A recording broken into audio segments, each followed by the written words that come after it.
Namaste everyone. Let's begin. Good evening and welcome to session 5 of this 6-day online faculty development program on IKS and introduction.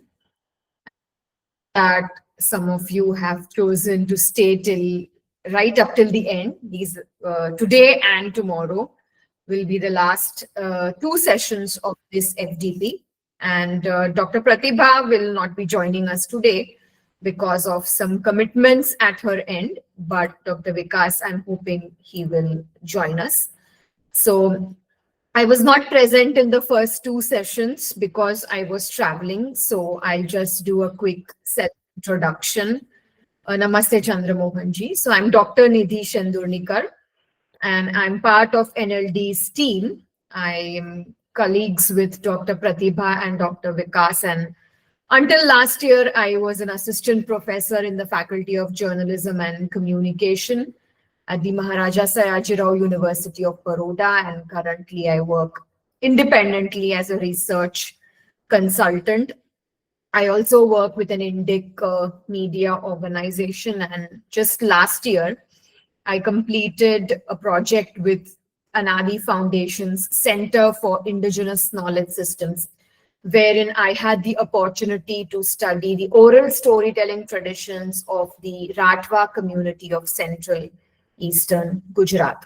So I will be facilitating today's and tomorrow's session. And once again, it is my pleasure on behalf of my team at NLD and St. Mary's College, Yusuf Kuda, Hyderabad, to welcome one and all. And I'm hoping that there'll be more participants joining us, but nevertheless, if it's a closed group, it will be very meaningful to interact with all of you here.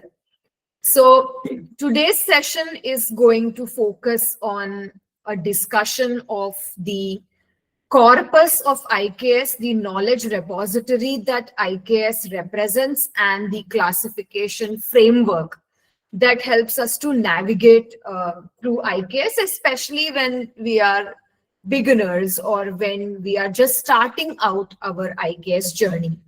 And for this presentation, I must give credit to Professor B. Mahadevan, because when Dr. Vikas and I were just starting out to pursue IKS in 2022, we had the opportunity to participate in a workshop in Bengaluru, facilitated by Dr. B. Mahadevan, who has written a wonderful comprehensive textbook on Indian knowledge systems. In fact, I have it with me and I'll show it to you once we are in the middle of the session. So that is where we really understood how we can go about IKS. So I would recommend everyone to kind of check this book along with Professor Kapil Kapoor's book that some of you might anyways be referring to.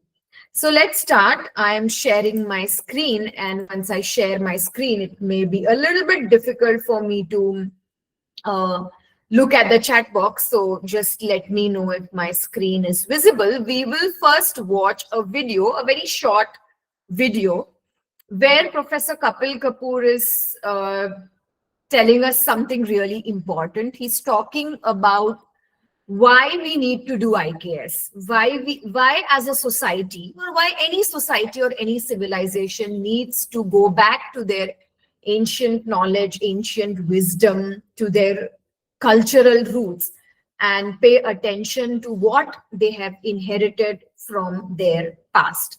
So I hope all of us can watch and also appreciate this video.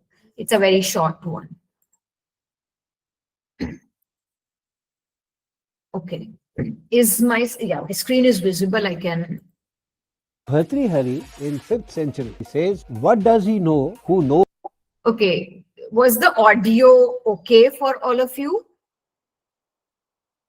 Can I get some confirmation? Okay. Chris. Okay. Yeah. Thank you. Great. So let's start. knows only his own tradition, because mind acquires critical acumen by interacting with other traditions. And at that time, it was a confident India, very strongly placed in its own knowledge. And Bhartrihari could say, what does he know who knows only his own tradition? Unfortunately, today we have to say, what does he know?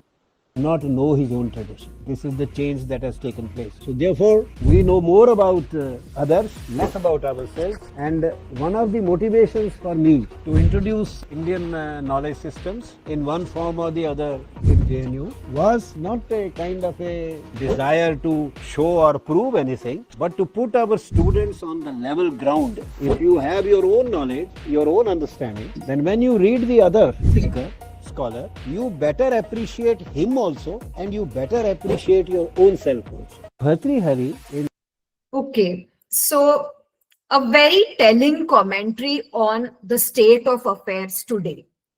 And Professor Kapil Kapoor is an expert in Indian knowledge traditions. In fact, when nobody else was doing Indian knowledge traditions back then, 30, 40 years ago, he was the one who had taken the mantle to take Indian knowledge systems to the classroom. And in this short video, he's telling us something important. When we knew ourselves, when we were civilizationally and culturally strongly rooted, we were confident enough to get to know other traditions and other cultures. That was the situation then. So that time you could say कि आप सिर्फ अपने आप को जानना enough नहीं. It's not enough to know your own traditions, your own culture, your own civilization. You must interact with other cultures, other civilizations, and that helps you develop critical acumen, that helps you grow intellectually. Today we are in the reverse situation. Whereas we are in a situation, and that's true, where we know nothing. And by we, I mean generally, we know nothing about our own traditions, nothing about our roots, cultures. We falter. We are not a very confident civilization because somehow, somewhere, because of discontinuities and disruption, we got disconnected from our civilizational roots. And today, Professor Kapil Kapoor says we have to think about the opposite. We should know ourselves. Okay, it's not enough to only know Western traditions, other cultures. For example, I'm very sure that when you interact with your students, they would know so much more about, for example, say Korean pop, but very little about folk art forms, indigenous art forms emanating from our own country. We start our discovery and understanding of the IKS corpus with this premise that at one point of time, we were a country, we were a civilization who was very confident, and that is why we had the opportunity and the courage to inquire and interact with others and get to know others better. And of course, we also know that all our learning centers, great universities such as Nalanda, Takshashila, Vikramshila, Vallabhi, they had these centers of learning, had scholars from different parts of the world coming and studying here and exploring Indian knowledge systems, and our scholars had the chance to explore their knowledge systems. But today the situation is different, and that is how, with the introduction of NEP 2020, we are studying and exploring IKS. So in today's session, I will basically and mainly focus on the IKS corpus and the classification framework. But before I take you to that, I just want all of us to recall Dr. Vikas's very first session, where I'm sure he has spoken about the significance of IKS and the definition of IKS, and how IKS is broken down into these three very important terms: Indian, knowledge, and systems. So for any society, not just for Bharatiya society, for any society, why is it important for any society to be so concerned about ancient wisdom, ancient knowledge? I mean, you could just dismiss it and say, okay, ancient wisdom is all about the past. Purana hai. It's done and dusted and gone. So why should I be bothered about it in present times when I'm able to enjoy the fruits of modernization, globalization, and technology? But we must acknowledge that for any civilization, for any culture, for any land, ancient wisdom is linked with 3 or 4 important. It is linked with your identity. It is linked with your culture. It is your received wisdom. It is the gift that you have received from your ancestors of soft power and economic value. And this is what Professor Mahadevan brings out in his work very prominently, that for any civilization, especially a civilization like India, which some may call a modern nation state, but many acknowledge India as an ancient civilizational state.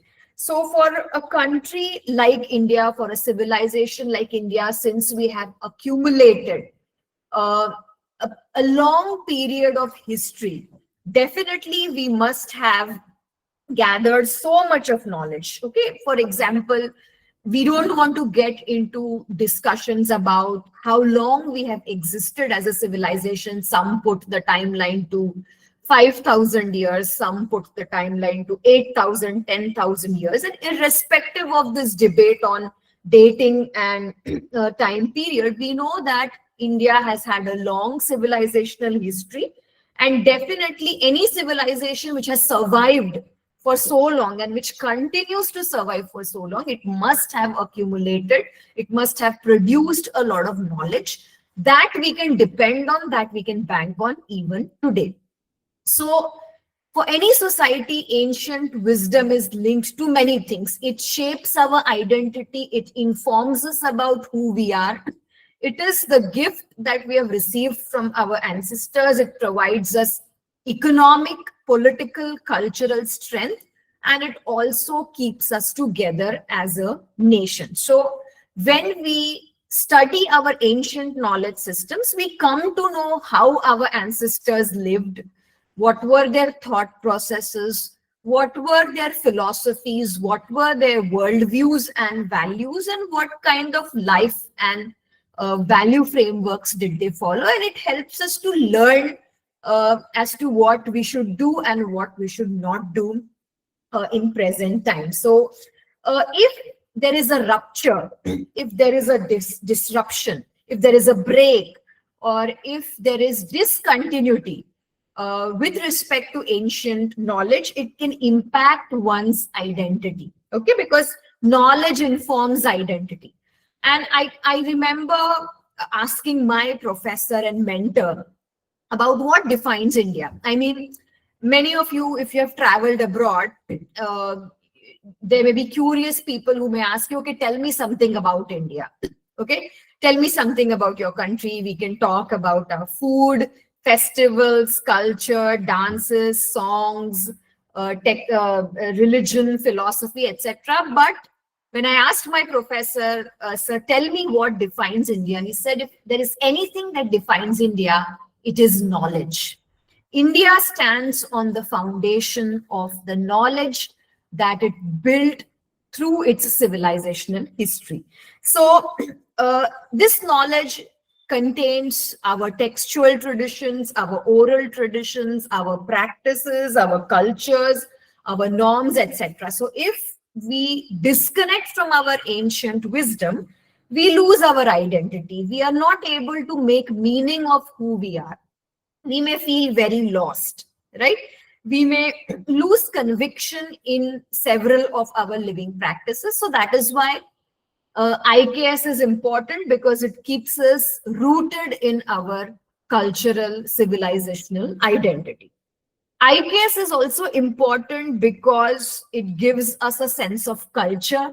It helps us to preserve culture, and culture becomes the common medium for connection, transaction. For example, I go to Tamil Nadu. It's a very different land, but I still feel that I am in one part of my country. because the culture may be very different, but there are still some similarities. For example, when I traveled to Varanasi last year, many of the ghats in Varanasi are named after kings from southern part of India. So that is a connection that we can draw. I may be from a different part of this civilization, you may be from a different part of this civilization, but we are still connected through common culture, common ideas, and common values. So that is why IKS is important. IKS is also important because we cannot dismiss ancient wisdom as something of the past.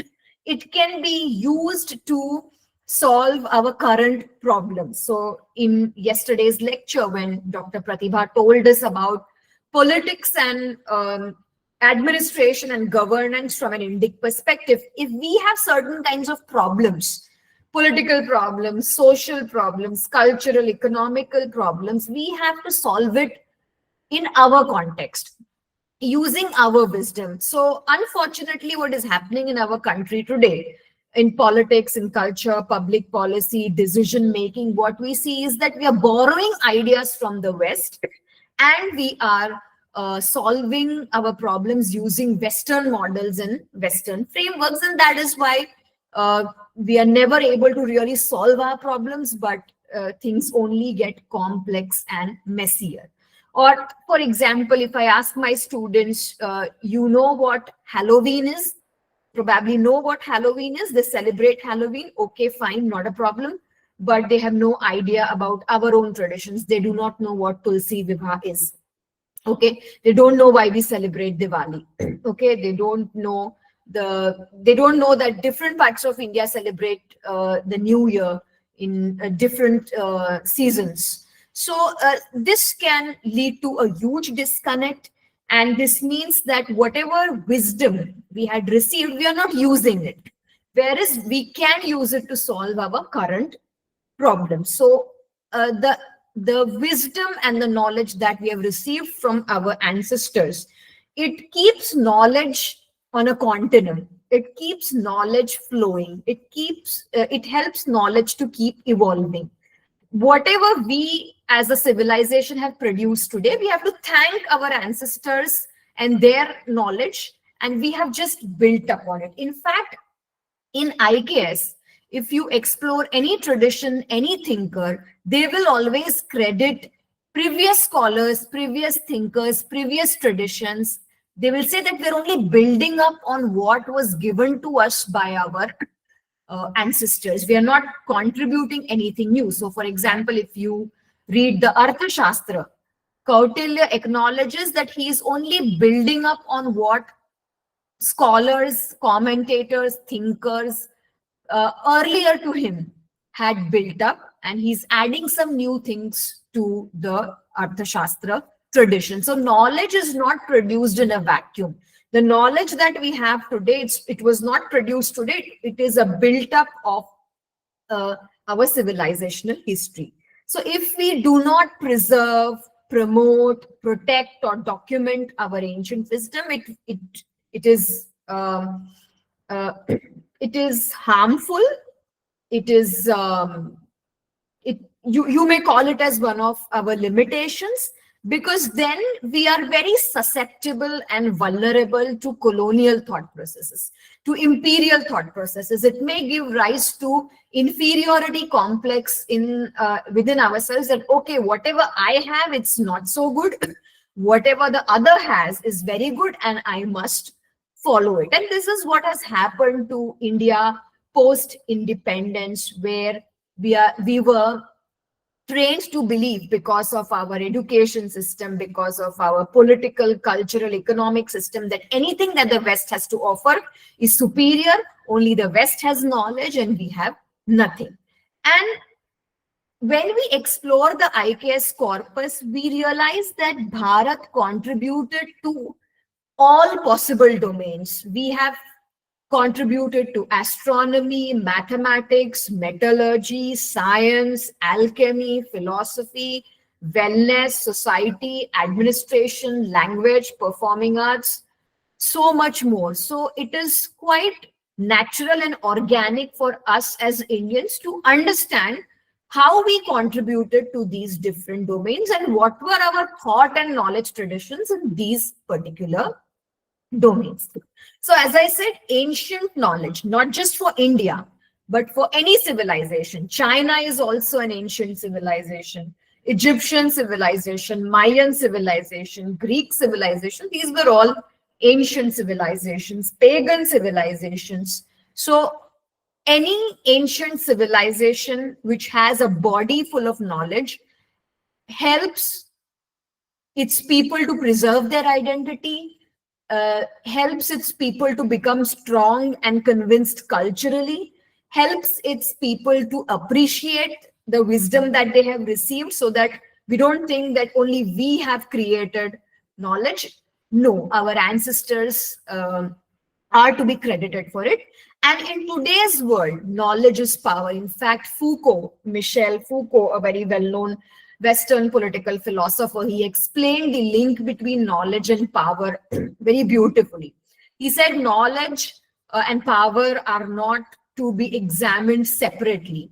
Knowledge and power are inextricably linked. Knowledge is an exercise of power. Aapke paas knowledge hai, it means you are powerful. See, as teachers, the students consider us as powerful because we have knowledge. And power is also an exercise of knowledge. You have power, but when you exercise it, in a meaningful way, when you exercise it for the welfare of your people, when you exercise it intelligently, that requires knowledge. So in today's world, those civilizations which give importance to their ancient knowledge, which have preserved their ancient knowledge, which have built upon their ancient knowledge, and they are willing to have a blend of both ancient knowledge and modern science or modern technology. These are the nations that rule the world. So we know about patents, we know about intellectual property rights, etc., etc. And we also know that a lot of our Indian ideas are many a times appropriated by the West. So for example, you visit a cafe and you order turmeric latte, okay, and such a fancy name, turmeric latte, but it's actually our very own haldi doodh. Or for example, very recently, there was a huge controversy surrounding the international brand Prada, which had tried to appropriate Kolhapuri chappal designs, and then they had to come to Kolhapur, apologize, issue clarification, because they were trying to present Kolhapuri chappal designs as not Indian, or they were trying to pass off these Kolhapuri chappal designs as Western, completely delinking them of their Indian heritage and roots. So we know why ancient wisdom, why ancient knowledge is important. And when we break up these three terms, Indian, we know by Indian we mean indigenous knowledge that is generated by Indian society in undivided India, the common cultural, social, literary practices that connected us as a nation, as a civilization. And I strongly believe that we were always a nation, okay, with all our complexities, with all our layers. We only, as Dr. Pratibha rightly said yesterday, we may have formally gained recognition in the modern Western sense as a nation state in 1947, but India has always been a civilizational state. And this has been beautifully explained in a book by Harsh Madhusudan and Rajiv Mantri, where they talk of India as a civilizational state. They explain the characteristics of a civilizational state. So we, as Bharatiyas, we had the ability and the talent to curate knowledge, to codify it, to systematically group it and make it available to our own people. And of course, we had a lot of foreigners coming into Bharat to learn about India, and they also took our knowledge system to other parts of the world. So when we talk of IKS, we are specifically referring to the knowledge that was generated by people from Bharat. Knowledge has a lot of dimensions. Knowledge can mean wisdom, insights. When you are pursuing knowledge, you are a seeker. You may be trying to solve problems, you may be observing, you may be doing experimentation, conjecture, analysis, etc., etc. So knowledge is a wide term in the context of IKS. And in Bharat, we have had majorly oral traditions, oral practices, oral transmission of knowledge through the Guru Shishya Parampara. For example, my grandmother, she has a lot of knowledge about food practices, health practices, but she's not written down it anywhere. There's no book that she's written.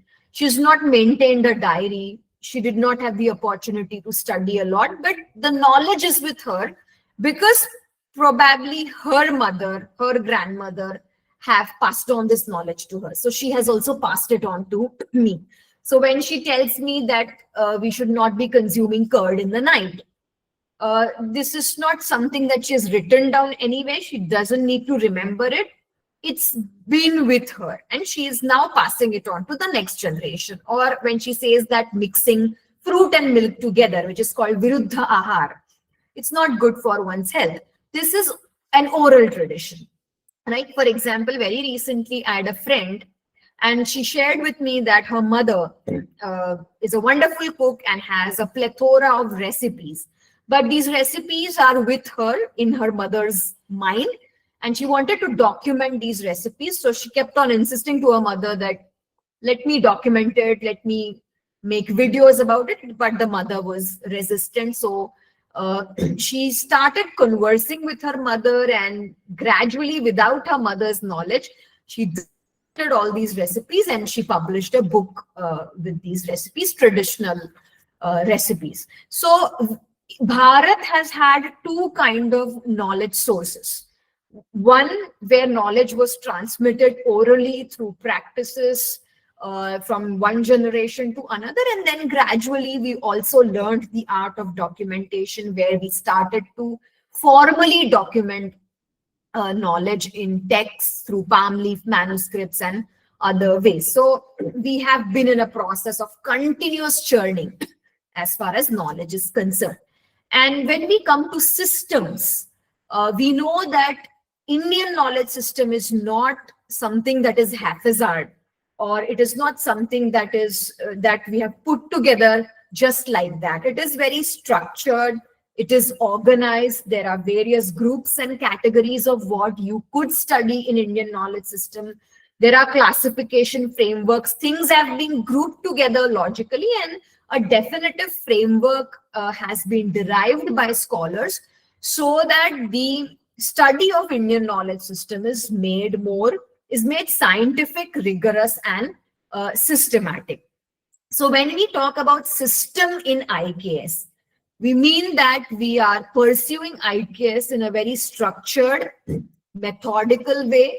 There is a codification, classification framework, and the various aspects or subdomains of IKS, they are logically connected with each other. So for example, you just have a look at this picture. So probably I am someone who is pursuing, I'm someone who is interested in health and wellness, Ayurveda, for example. But when I am pursuing a study on health and wellness from an IKS perspective, it means I can also explore traditional medicine, I can explore yoga, I can explore consciousness studies. Okay, I can probably also explore folk art or folk tradition forms where there are manifestations and stories about health and wellness. So I may be interested in exploring one particular domain from an IKS perspective, but it is so interconnected. If I am exploring mathematics from an IKS perspective, I'd also be interested in astronomy. Okay, if I am somebody who's interested in exploring ancient Indian architecture, ancient Indian structures and design, Shilpa Shastra, etc., then I am definitely going to also explore ancient arts, cultures, and traditions. So all the domains of IKS are so deeply interconnected with each other that they form a very cogent, comprehensive, compact, but very fluid kind of a framework. And we will now be looking at this framework. Okay, so let's stop here for a moment and let's check if everything is good. All of you are with me. You can just use the emoticon. Yes, ma'am, we are with you. We are taking Oh, you through thanks, the ancient Purnima. time. Yes, ma'am. Sorry? We are with you. We are Oh, with okay. you, ma'am. Wonderful session. Great. Yeah. Thank you, Purnima ji, for your response. Anybody, if there is anything we can quickly address. Yeah, dating itself is done. Yeah, that's true, Chandra Mohan ji. But I think over the last decade, there are Indic historians or historians who are pursuing dating and chronology from an Indic perspective. I can recall the work of Sri Nilesh Oak. He has done important work in the dating of the Mahabharata, I believe. I don't have much knowledge in that domain, but I believe there are historians like Shri Vikram Sampath, Abhas Maladhiyar, Nilesh Okji, Neeraj Atriji, who are working in that regard. Meenakshi Jain, Dr. Meenakshi Jain. Okay, so now let's watch another video, short video. So the first video was where Professor Kapil Kapoor is talking about why it is important for us to pursue IKS, because we are now a nation who knows more about others than about ourselves, right? So now we will listen to another short video by Professor Kapil Kapoor again. Yeah. Okay, let's go ahead. Yeah. Our administrators, they gave plenty of evidence. You look at the syllabuses of any discipline, history, philosophy, major conceptual disciplines, there is no room for any Indian text. In philosophy, they used to have one paper at the end, Atma or soul ka comparison karo. Bas, Indian philosophy is done. That in France, if you have 12 courses in MA, 11 are on French philosophy, and there is one option where you can take any Chinese, Indian, whatever you want. But in our country, the education system, Adams did a lot survey of Bengal provinces, and Macaulay conducted a general survey. He reported there are 257,000 schools in India. Some of them, like the Vijayanagar, Visakhapatnam, they teach steel making. In Kangra, they teach medicine and surgery. Secondly, he said, I have traveled through the country, no Indian cheats. Okay, so that was just a very quick video where Professor Kapoor is talking about the limitations of our current educational system, where we are taught everything else except... Ma'am, sorry to disturb you. Ma'am, he spoke about Visakhapatnam. I'm from Visakhapatnam, ma'am. Great, wonderful, wonderful. Nice to know that. And of course, different regions and different parts of our country have rich histories, rich contributions, and rich legacies in different domains. Professor Kapoor was talking about steel making, and we'll come to some examples. But the point that he was trying to drive home is that any civilization which doesn't respect its knowledge system is bound to be doomed. And he gave an example of a French school or a French college where out of 11 courses, you have to pick up 10 courses in French philosophy or French mathematics or French aesthetics or whatever. But here it's different, okay? And in my travel experiences, I've always observed that when we travel to these countries, we have to learn their languages. We have to make an effort to speak in their languages. They continue to take pride in their culture and languages. So what went wrong? Where did we go wrong? And some part of that was already discussed by Dr. Pratibha yesterday. So let's continue. And now let's try to understand what the IKS corpus is all about. So why are we so bothered about what do we study in IKS? I think there are several reasons. We should definitely know what is included in IKS, what is not included in IKS, because our students may put questions to us. Okay, we are studying IKS, so tell us what all is included under the banner of IKS. That's one. Number two, in our traditional disciplines, like today we study English literature, I studied political science. So when I studied political science, I knew I was studying political thought or political philosophy. I was studying comparative politics. I was studying international relations and foreign policy. I studied public administration, public policy, governance, etc. Okay, I think somebody got unmuted. Okay, yeah, please be on mute because I'll have to switch over my screen again and again. Yeah. I'm checking. I'll mute the person. Okay, I'm not sure if you may have admin rights to do so. If you're not able to do it, just let me know. Okay, so in the traditional disciplines that we study, we have certain subparts, components, and domains. We know what we are studying. As a student of political science, I know what political science comprises of. So as students of IKS, we should definitely understand the corpus.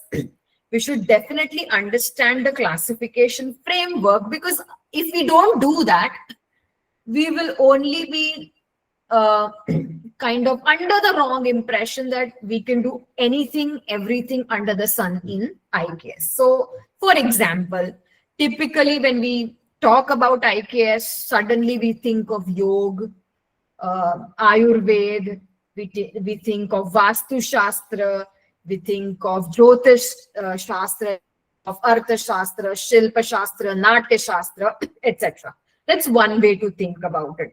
Some others may think, okay, for example, our students may think, madam, we are doing IKS, so are we going to study Veda, Puran, Upanishad, Dharma Shastras, Niti Shastra, etc.? Is it only about religion? I have a very different take on it, which may be a subject of discussion some other time.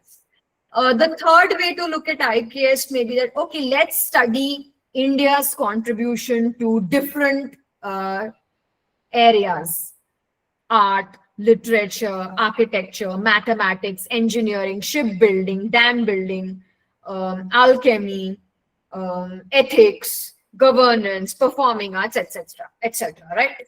But this is not a framework, right? Why we need a framework? And this is where Professor Mahadevan's contribution becomes very important, because the picture that you see on your screen is the framework that is proposed by Professor Mahadevan, where he says that in approaching IKS, we can think of two important types of sources. This is one part of the framework. We can think of literary sources, which is formal sources, documented sources, that is our textual traditions.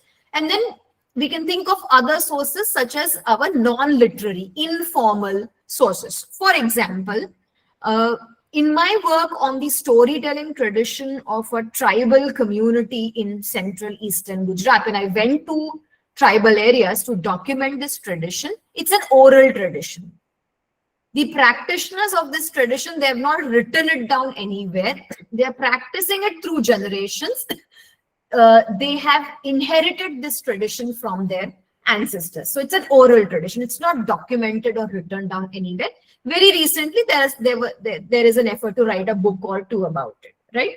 So in this classification framework, you can clearly see that the framework is divided into literary, that is formal, documented sources, and non-literary, that is informal, non-documented, oral sources, because primarily Bharat was an oral tradition. Our tradition has always been predominantly an oral tradition.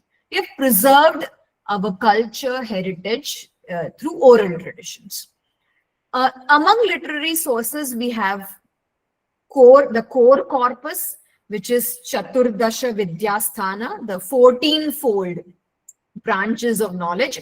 Some also call it Ashtadasha. Ashtadash means 18 branches of knowledge and the thoughts and ideas and works of our important religious leaders, philosophers, thought leaders, etc. And then you have other literature where you have literature about different day-to-day aspects of life, such as science, health, psychology, governance, etc.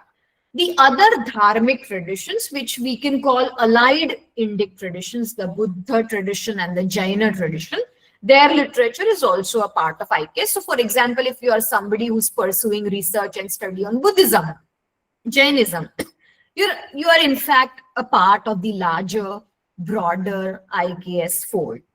Then you have regional literature or literature in regional languages. So yes, most of our IKS corpus is in Sanskrit, and that is why it's important to know the language. But there is also a plethora of IKS literature available in all major Indian languages. For example, from Tamil Nadu, Sangam literature is a great example. So, so traditions that were documented, literature and corpus that was produced in languages other than Sanskrit, other Indian languages, that is also a part of the IKS corpus.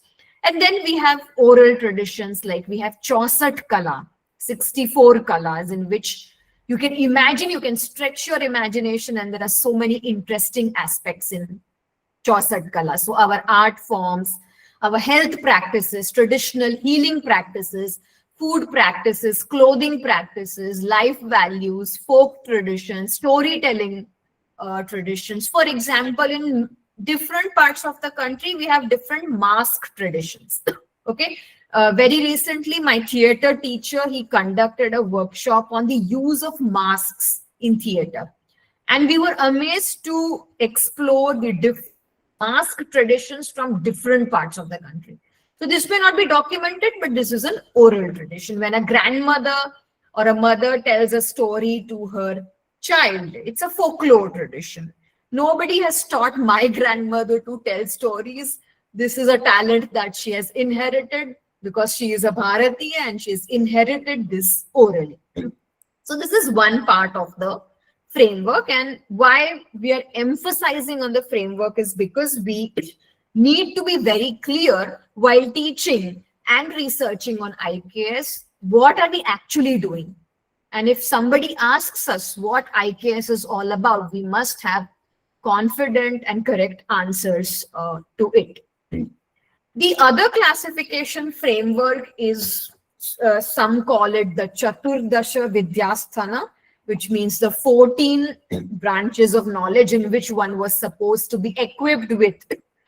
Some call it the Ashtadasha, 18 branches of knowledge. So in this you have our 4 major Ved: Rigved, Samved, Yajurved, and Atharvaved. And of course, the Vedic corpus also includes Upanishads, Vedanam Anta, right? So the Rigved contains mantras to praise and invoke various deities. The Samved contains mantras of Rigved sung in a musical form. The Yajurved contains procedures which add to Rigved to perform rituals, worship, sacrifice, yajna. And the Atharvaved contains mantras used in sacrifices to drive away evil calamities. So the Vedic corpus is the core fountain head of IKS. Then you have Vedanga, which are complementary tools or auxiliary disciplines. These are the branches of the 4 Veds. And Vedanga, the 6 Vedans, they help us to understand and implement and make the ideas and philosophy of the Ved actionable. So not everybody can understand the Ved. That is one thing. Number 2, you need some tools to understand it. So what are these tools? These are the 6 Vedans: Shiksha, that is phonetics, science of sound and pronunciation; Kalpa, which are rituals, procedures to perform Vedic rituals. Then you have Vyakran, the science of linguistics or Sanskrit grammar; Nirukta, which explores the origin and meaning of words, etymology. Chandas, the science of Vedic and non-Vedic meters, how to pronounce verses, what is the structure of the verse. And Jyotisha, the science of astronomy and astrology, the auspicious timing for conducting these rituals. Then you have 4 Upaveds, which is Ayurved, Dhanurved, Gandharva Ved, and Arthashastra. So these are the practical application or the applied knowledge of the Vedic corpus. Some also include, so in some scholars will tell you that you have Ayurved, Dhanurved, Gandharva Ved, and Arthashastra. Others will replace Arthashastra with Sthapatya Ved. So Ayurveda is the science of health, wellness, medicine, and Ayurveda is about living a good life. Dhanurved, the science of weapons and wars, military strategies.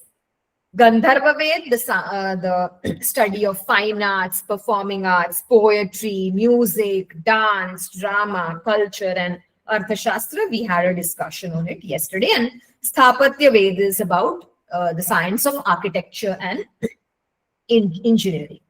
Then we have 4 Upangas, which are the sub-subsidiary aspects. We have Mimamsa, which means the process of inquiry, understanding, reasoning, interpretation, critical thinking. We have Nyaya, which means the detailed study about the means of knowledge, which in current research methodology context we call epistemology.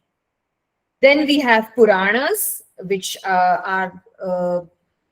which convey the knowledge of the Vedas in the story format, in interesting anecdotal formats. And then we have the Dharma Shastras, which talk about code of conduct, guidelines, your duties, how to live a good life, and what to do, what not to do, etc.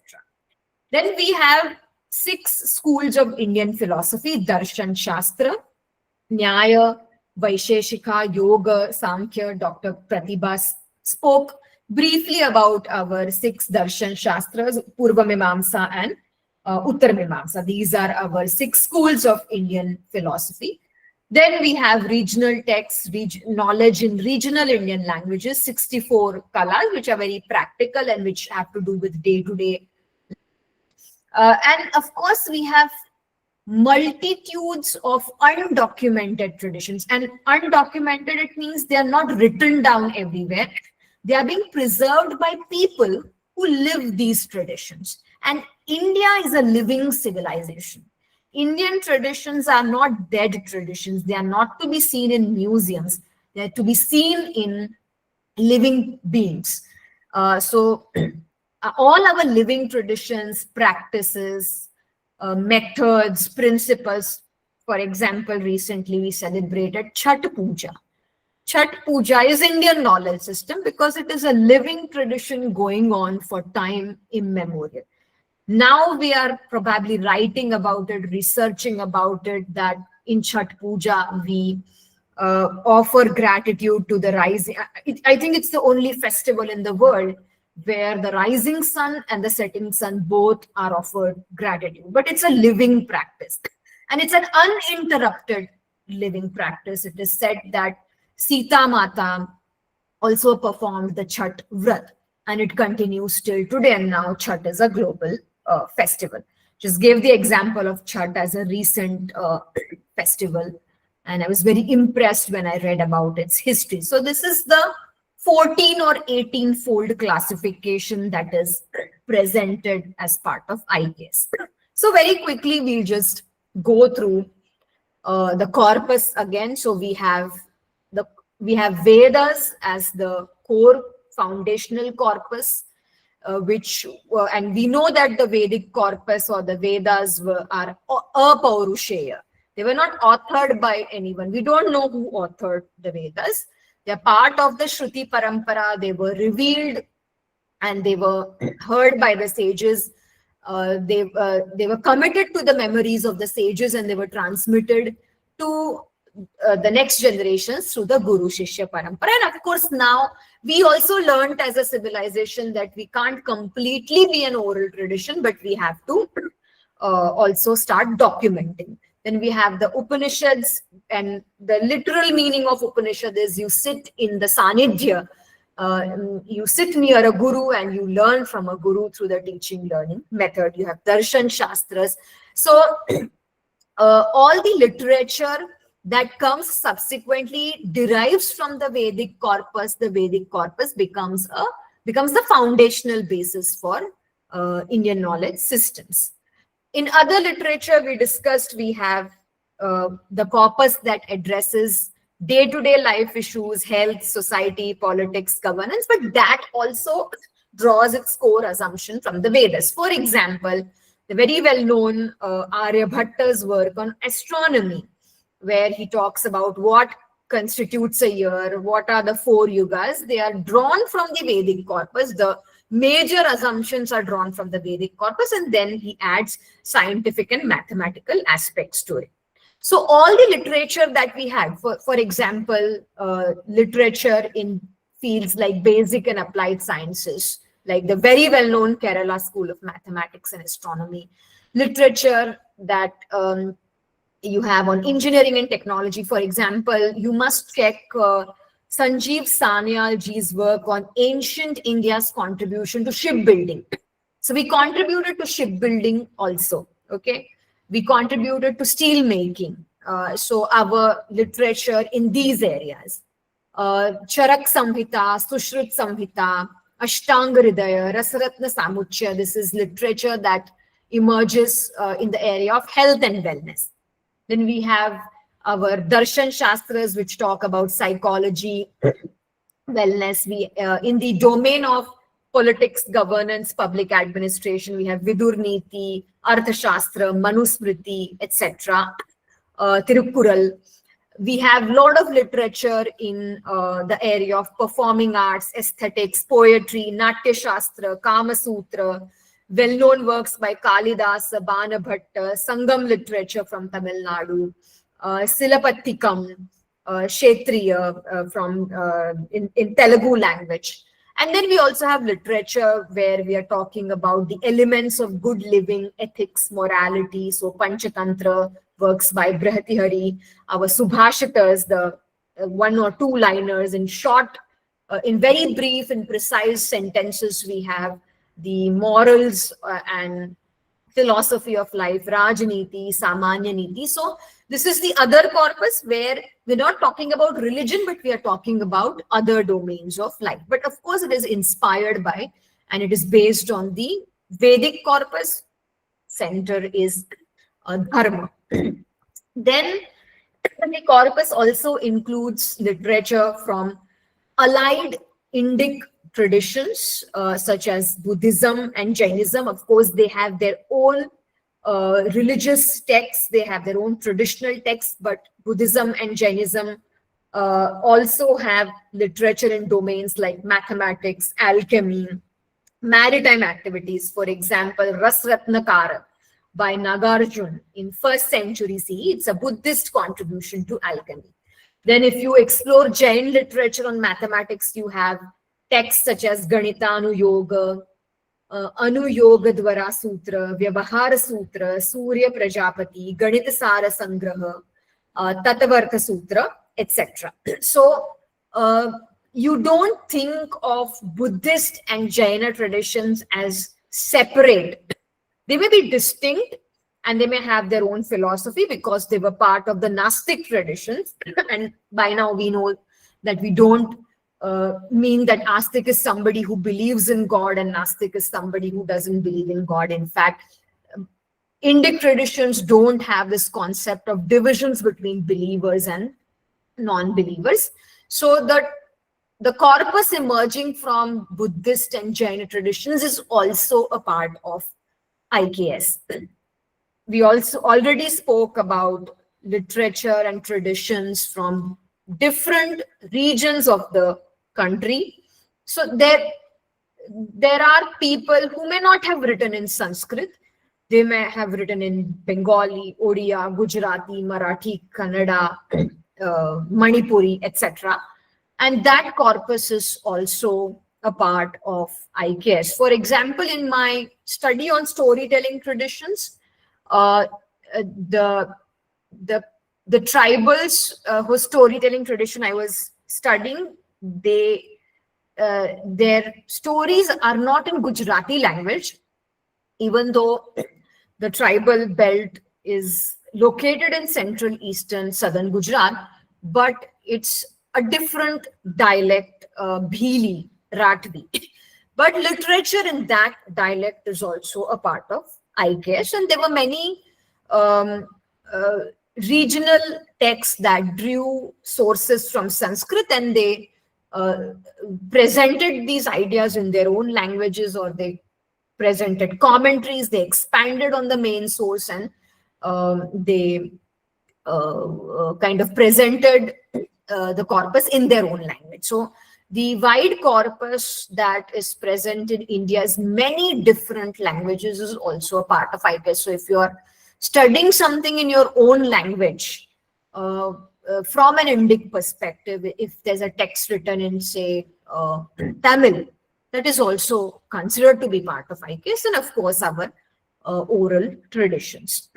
So Chaturdasha or Ashtadasha Vidyasthana comprises of 14 or 18 branches of knowledge, as we have already discussed, and there is a major consensus among IKS scholars that this is the classification framework that is central to Indian knowledge systems. And as people who are interested in Indian knowledge systems and who teach it in the classroom, we must be aware of this. So we spoke of two frameworks. Number one is this, that is presented by Professor Mahadevan, and you can see how clearly that has been categorized, and it is very systematically organized, and each group, each category is connected to the other. So for example, if I'm studying an oral tradition, okay, I may also be interested and connected to regional traditions, and I might try to find out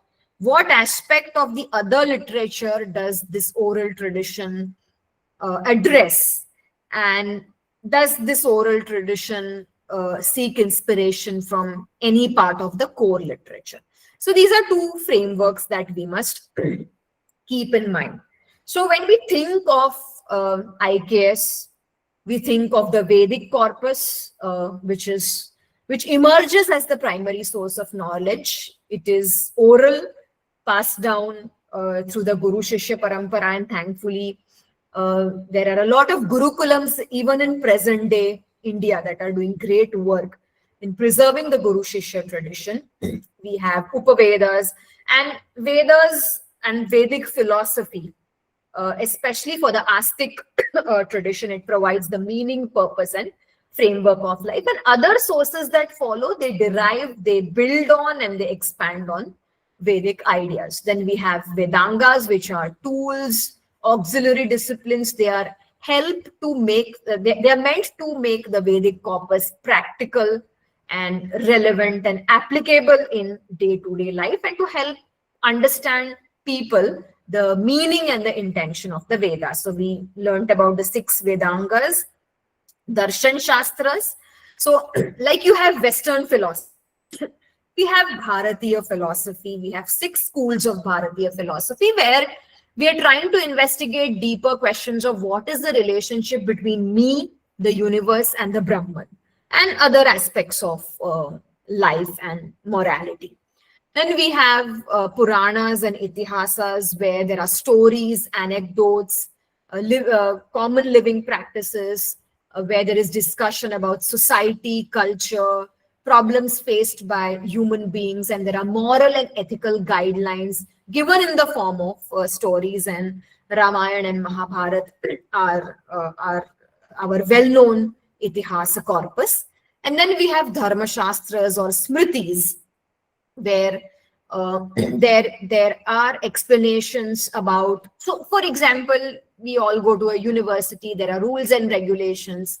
So Dharma Shastras try to lay down the rules and regulations of life, what are the do's and don'ts, what norms one should follow, because life is complex, societies are complex, systems are complex. So smritis and dharma shastras, they are like rule books or guiding frameworks which will tell you what is right. And this you can find this in all religions, not just in the dharmic fold. Any religion will talk about what is right and wrong, what is ideal to be done, and what you should not do, how you should lead your life, what is the way to attain the supreme, how you should carry forward with your life in society, your relationships, etc. So this is something that is incorporated in the Dharma Shastras and the Smritis. So we have Niti Shastras and Subhashitas. So I'll end here, but I'll still show you two images. Just want to share some major references that I used. Let me show you Professor Mahadevan's book later, but that is a very important and highly recommended reference. If you are interested in exploring IKS and you want to read something from a Westerner's perspective, you can read Professor S.N. Bal Gangadhar. He is the pioneer founder of the Ghent School in Belgium, but he's written very voluminously on India studies, and his very well-known book is What Does It Mean to Be an Indian? So that's also something that I recommend. And Professor Kapil Kapoor's books are also, his videos are also highly recommended just for an introduction to IKS. He gives so many examples in his videos, which are very helpful in classrooms. And two KTPI textbooks, Knowledge, Traditions and Practices of India, class 11 and class 12. So we must not think that because we are in the university, we cannot use school textbooks. These are two very good textbooks that we can use. And hopefully when we compile material after tomorrow's session, I will be able to send some of this to all of you. Okay. Yeah, so I think we have 10 minutes and we can have some comments, questions from all of Good evening. Ma'am, when you're talking about oral tradition, so two things came to my mind. Burrakada, folklores will be there. Burrakada and the other form is also there. Now I forgot. Burrakada is also a form where people will be singing, one person will be singing and the two will be accompanying, and some story will be conveyed through Burrakada. That is also not written form. And the other form is there, just now I forgot. So when you are saying that, that the two things came to my mind, ma'am. That's what. Thank you, ma'am. Thank you for giving such an opportunity to speak. Thank you, ma'am. Thank you, Purnima ji. Welcome, Dr. Vikas. Hello. Nice to see you here. Yeah, thank you, Purnima ji, for sharing those examples. And as I said, with each region, with different parts of the country, there are many oral traditions, some of which are surviving, some of which are on the verge of extinction. One of Dr. Vikas's student is doing wonderful research work as part of a PhD thesis on Chhattisgarh's folk traditions. I gave you an example of... Then the other one is Harikada. I forgot to tell. Harikada, and both are there on the extinct of, yes ma'am, verge of extinction. So yes. I think it's our responsibility to revive those. Such a wonderful, when I was so young, I used to watch these Burrakada and Harikadas from Doordarshan programs, ma'am. Yeah. I think you said Burrakatha, B-U-R-R-A, right? Yes, ma'am. Burrakatha. Yes. I recently did a session on Indic storytelling traditions last month, and I did mention Burrakatha as part corpus of so many storytelling traditions that we have. And of course, there are practitioners who are still ensuring that these traditions survive, but of course, they are finding it tough. Yes, ma'am. Yes, ma'am. Great. Yeah, thank you. So I just wanted to share, I will put it in the group because I found it, I think it's important to share. So I hope you can see this. This is like some kind of comparison with our modern subjects. So we have mathematics in the Chaturdasha Vidyasana, we have Jyotish and Kalpa. Science is aligned with Atharva Ved, economics with Arthashastra, history and geography with Puran, language, linguistics, grammar with Vedanga, especially with Shiksha, Vyakaran, Chandas, and Nirukta. Art with Shilpa Shastra, Agama Shastra, music with Gandharva Ved, sports with Dhanur Ved. So this is kind of where we can see how the 14 or 18 branches of knowledge in Indian knowledge system, they covered all the subjects that we are studying today or teaching today. And the other thing that, yeah, I hope it opens up for all of us. Okay, if not, sorry, let me just show it to you. Okay, yeah. This is also kind of a glimpse of Indian knowledge systems corpus, and I'm sure Dr. Vikas has already told you about Paravidya and Aparavidya, and you can see Ved is knowledge. And I told you how my professor, when I asked him, how do I define India? What helps me understand India better? He said, it's knowledge. So we have our Shrutis. So Ved, the four Vedas are part of the Shruti Parampara. Under the Vedas, you have Karmakand and Jnanakand, and of course, the Vedic corpus is itself divided into Samhitas, Brahmanas, Aranyakas, and Upanishads. Under the Smritis, you have Upaved, Vedanga, Darshan Shastra, Dharma Shastra. You have 18 Dharma Shastras. You have 10 important Upanishads, even though the original number of Upanishads is much beyond. You have Itihas and Puran, 18 Mahapuran, 46 Puran. So this is kind of a glimpse and a picture of the corpus that we are looking at. Now, it's not possible in one lifetime to know everything about IKS or to be a master of all aspects of IKS. So my strong opinion has always been that we should not get overwhelmed, and our approach to IKS should be informed by making it simple, clear, concise, uncomplicated, relatable to our students, because all of us are teachers here. And second is, in our own disciplines also, we pick our niche focus, our niche specializations or areas. For example, I am interested in political communication. That's what I like studying and researching. So that is how it has to be done in IKS as well. You pick up something that is closer, not just intellectually, but also geographically. For example, I am in Gujarat, so it made more sense for me to study the oral storytelling traditions of my region.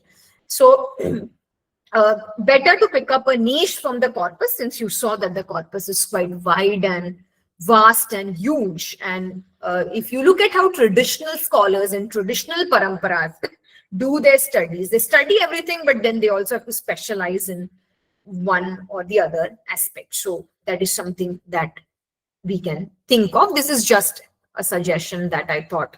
Dr. Nidhi, we have a question from Dr. Srinath in the chat box. Okay.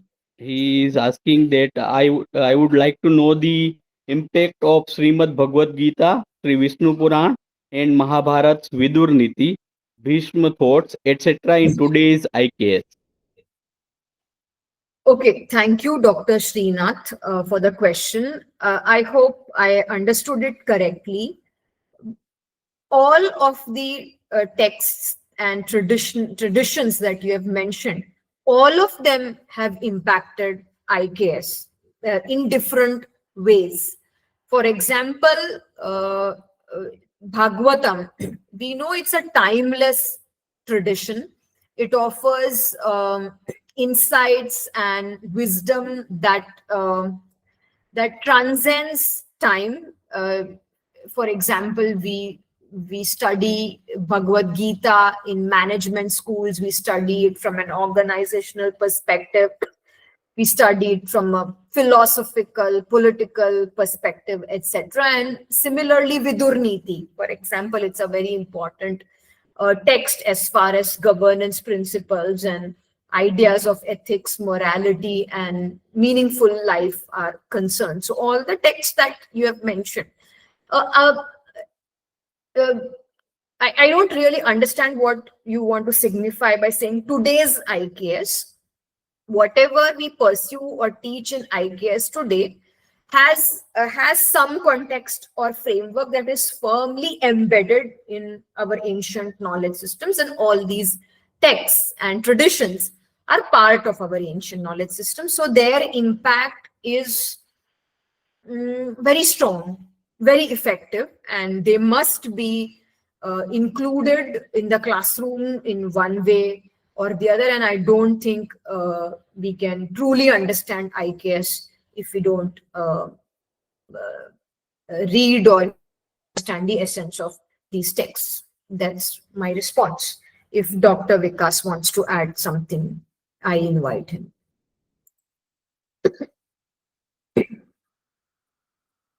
Another question is also there, Dr. Nidhi. Okay.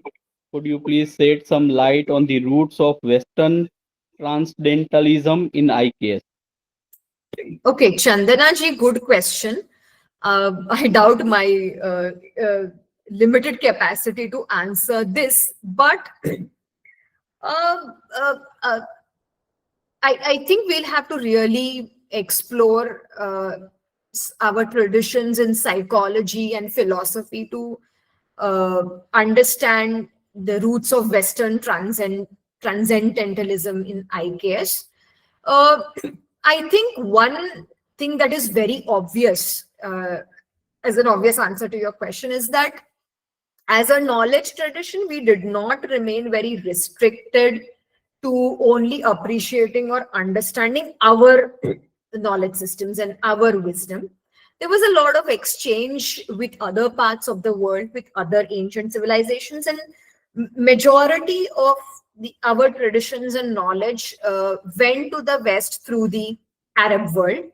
Also, we had a lot of scholars from other civilizations coming in and engaging in dialogues, discussions, exchanges with our traditional scholars. So I believe that because we are so open-minded, embracing and flexible and fluid as a knowledge tradition, this could be the reason as to why there is some influence of Western transcendentalism in IKS. That is one part. That could be one reason. Second is our later experiences with invasions and colonization would also have played some role in this influence, because post these invasions and colonial experiences, we see that our own knowledge traditions were ruptured. They were taken over by people from other civilizations. They were appropriated by people from other civilizations, and also you see that Indology as a field of study, it travels to different parts of the world, especially German Indology flourished a lot, and then that is how you see many scholars working on Indian traditions or Indian philosophy or thought are in the West.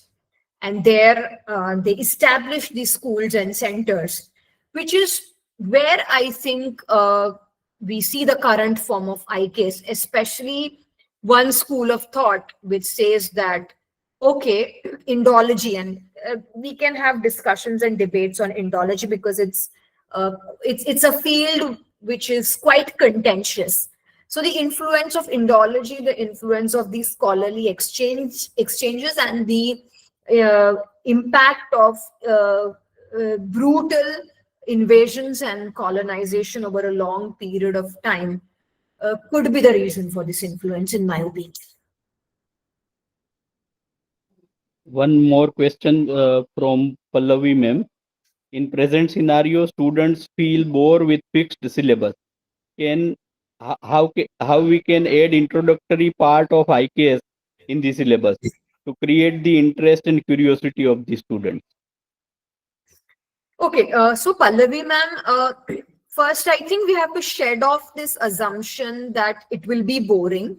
It won't be, and I'm sure Dr. Vikas and other teachers in this space will attest to this fact. We first ourselves discard this assumption that it's boring. How can something that is part of me be boring?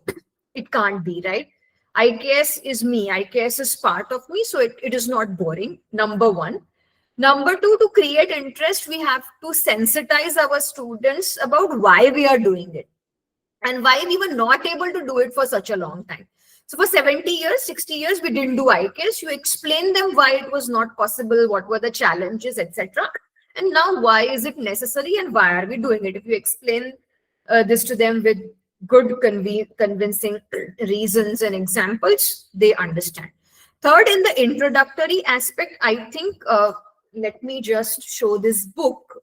I have to just put off my visual background. Yeah. Yeah. So there are good resources for introduction. And this is a book by Professor Mahadevan. I hope all of you can see it. Vikas, I already told them about our workshop that we attended in 2022. So there are good sources that you can use for introduction, and you can start with the very basics. What is IKS? Why is it necessary to study IKS? What are ancient India's contributions to different parts of life and society? You can take examples. You can bring up bits and pieces of the corpus in front of them and just offer them a glimpse. So introductory papers should offer them a glimpse of what IKS is about, and then let them explore and deep dive in upcoming semesters. Also, what I did in my IKS module is I took them to a traditional Gurukul. I did a lot of practical activities. I took my students to a traditional Gurukul. They were made to do presentations. We exposed them to meditation, yoga. We also exposed them to traditional performing arts. I took them to watch a play which was based on an indigenous tradition. We watched a movie and then we discussed this movie from a Bharatiya perspective, and we invited some experts to talk about law and philosophy from the Bharatiya perspective. So we made them do performances and presentations. So that is how, because it's a short module, 2 credit, 1 credit, you won't have a lot of time. So I think this is good enough. Your job in the introductory module is just to plant that seed of appreciation, understanding, and awareness. Rest of the job is done if you introduce IKS well. I'm sure they're going to come back to you and tell you that they want a paper like this in the next semester or in the upcoming semesters as well. Yeah. We have another question by Dr. Srinath, but Dr. Nidhi, I suggest to take up tomorrow because it is Okay. 8:22, and Okay. we can call it a day for today, and let's Okay. meet tomorrow.